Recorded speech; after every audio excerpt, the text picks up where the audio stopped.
Potraga za Deda Mrazom. Veliko pitanje.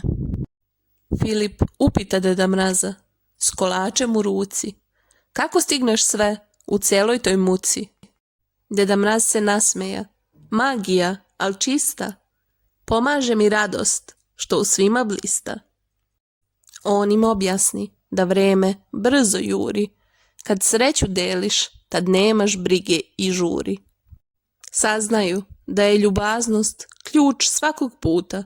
Ona te vodi bez mnogo nevolja i loših skuta. Pouka dana.